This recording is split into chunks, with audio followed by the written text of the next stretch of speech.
এরা সব দিকে চুরি করে সরকারের অর্থ প্রচুরভাবে নষ্ট করেছে, যেটা আমাদেরই অবদান।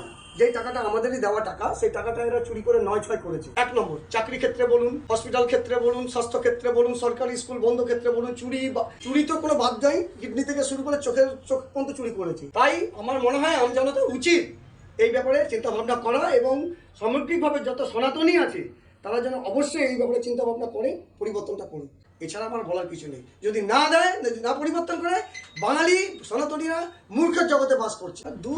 এইসব বেকারদের চাকরি না দিয়ে ভাতা দিয়ে হয় নাকি? একটা মদের বোতলের দাম 1,500 টাকা। 1,500 টাকা দিয়ে কি হবে? এই ছেলেরা তো এগুলোই খাচ্ছে, বসে চলাই খাচ্ছে, মদ খাচ্ছে, এই করছে। এই টাকা দিয়ে সংসার চলবে না। 1 কিলো খাসির মাংসের দাম 900 টাকা, হবে না এতে। যারা বোকা তারা এই ট্র্যাপে পড়ে তৃণমূলের কাছে ফায়দা লুটছে। কিন্তু এইবার তৃণমূলের ছেলেরা কিন্তু তৃণমূলকে হারিয়ে বিজেপিকে আনবে, এটা আমার কমিটমেন্ট। আগে অবশ্যই নিরাপত্তা দরকার। লক্ষ্মীর ভান্ডার দিয়ে কী হবে? কত দেবে? 1,500 টাকা। গ্রামে গঞ্জের মানুষরা যারা খেতে পায় না তাদের কাছে 1,500 টাকাটা অনেক। কিন্তু তা সত্ত্বেও ওদের ইজ্জতটা, ওদের নিরাপত্তাটা আমাদের ভাবতেই হবে। এই জন্য পরিবর্তনটা অবশ্যই দরকার।